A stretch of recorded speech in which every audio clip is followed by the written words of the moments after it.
Welcome to the Daily History Chronicle. Each day, we travel back to discover a pivotal moment that changed the world.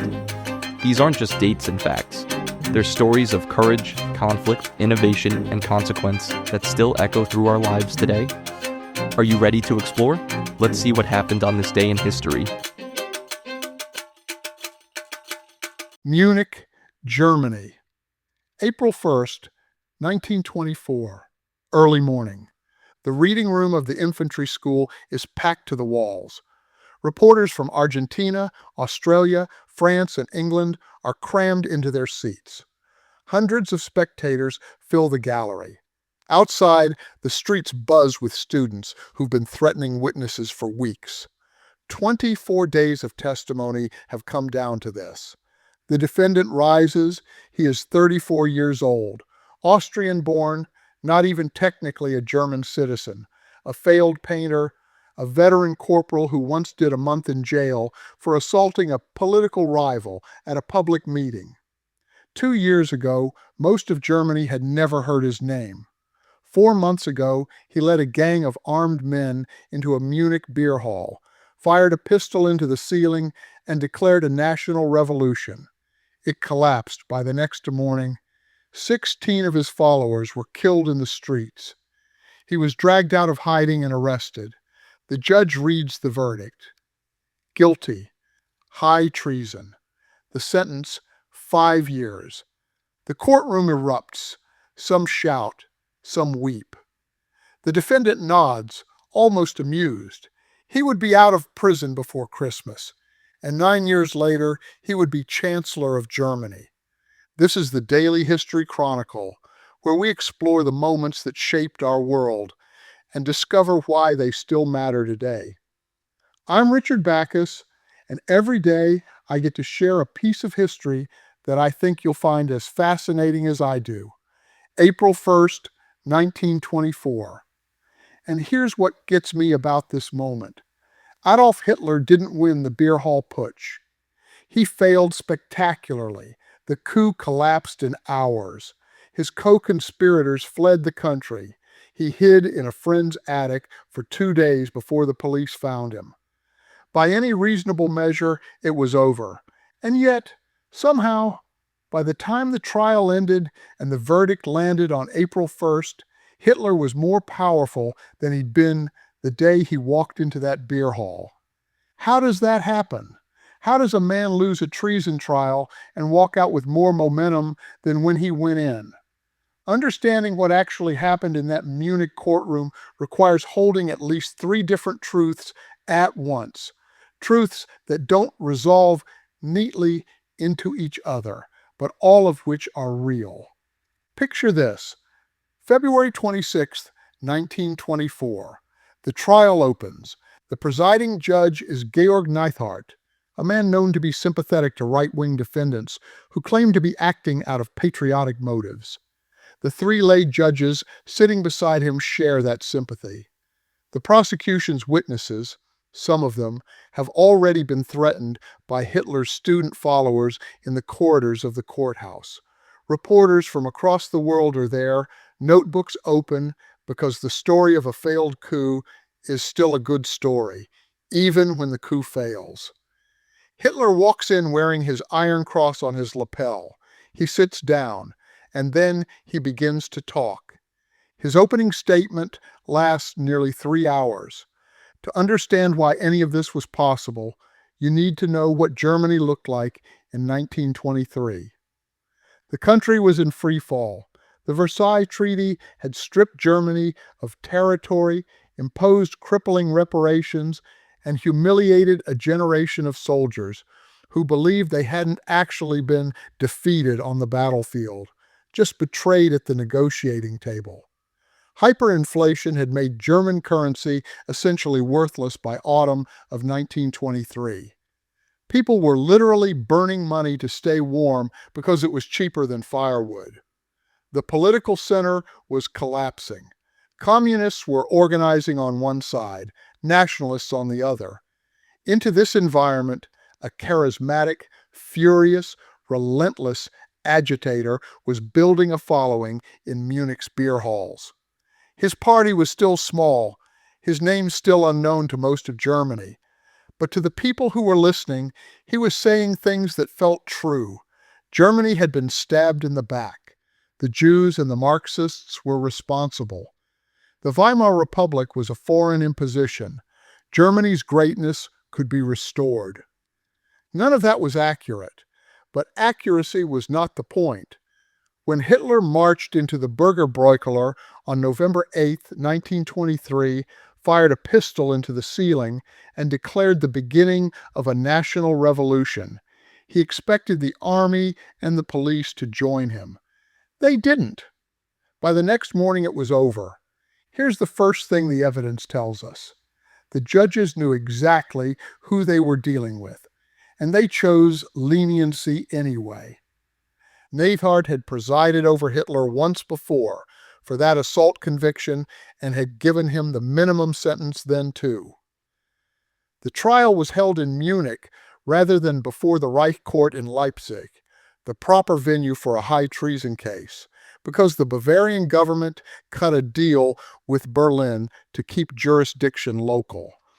The court that tried Hitler was, by that point, technically unconstitutional. And the lay judges, men who never joined the Nazi Party, men who would not be subjected to later scrutiny, later confirmed in writing that they'd agreed to find Hitler guilty only on the condition that early parole was guaranteed. The prosecutor had asked for 8 years.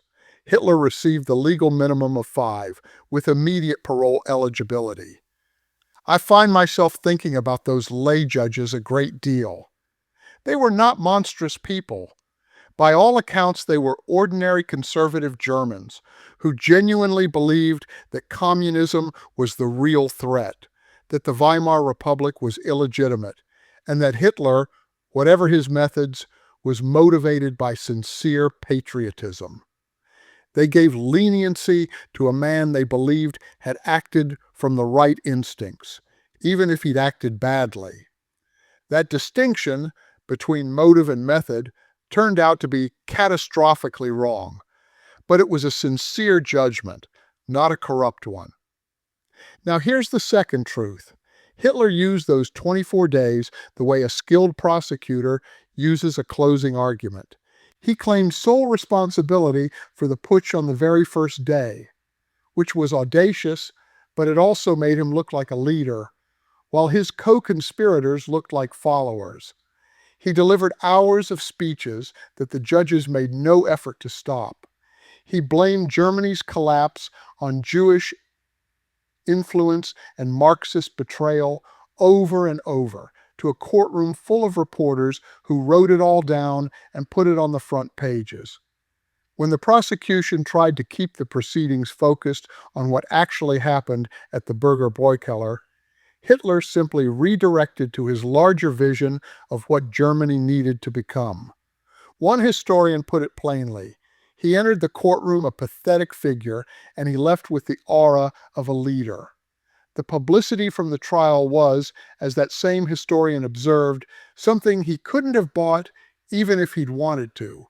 In his closing statement, Hitler said, "You may pronounce us guilty 1,000 times, but the goddess who presides over the eternal court of history will, with a smile, tear in pieces the charge of the public prosecutor and the verdict of this court, for she acquits us." The room stirred. The judges were impressed. He served 9 months of a 5-year sentence in a comfortable prison cell where visitors brought him flowers and sausages and chocolate. While he was there, he dictated the first volume of Mein Kampf. There's a third truth here that I think is the most unsettling one, and it's the one that tends to get lost.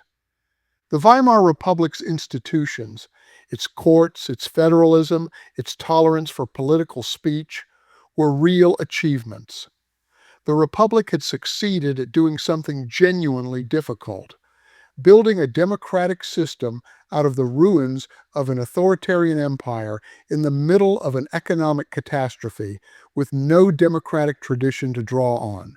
Its courts were supposed to be independent. Its laws were supposed to apply equally.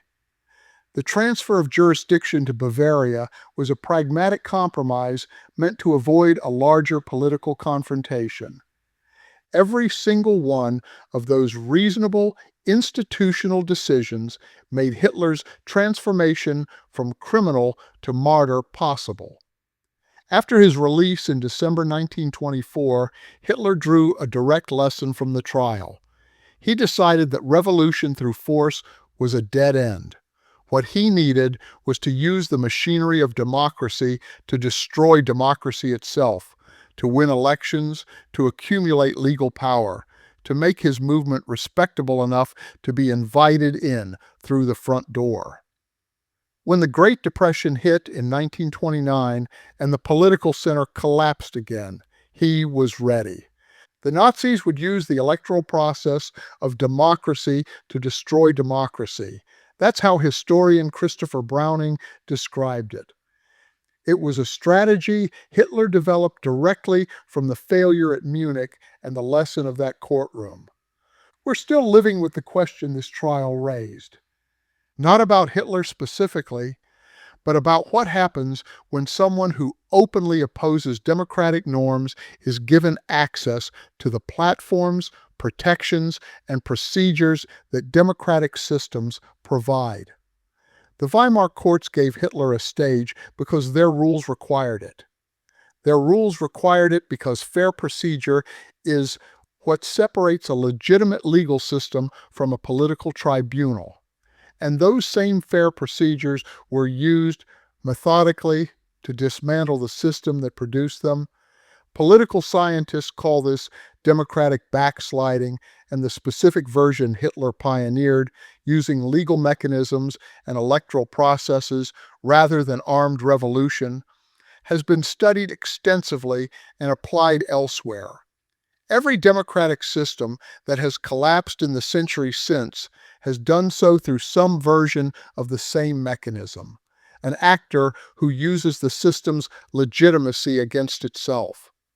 How do you protect democratic institutions from people who use those institutions as weapons? There's no clean answer. Restricting fair procedure produces the very thing you're trying to prevent. Extending it provides the stage. It was a genuine dilemma in 1924, and it remains one today.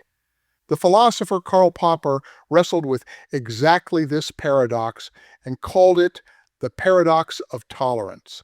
The idea that a society committed to tolerance must at some point be willing to be intolerant of intolerance itself, or risk being consumed by it.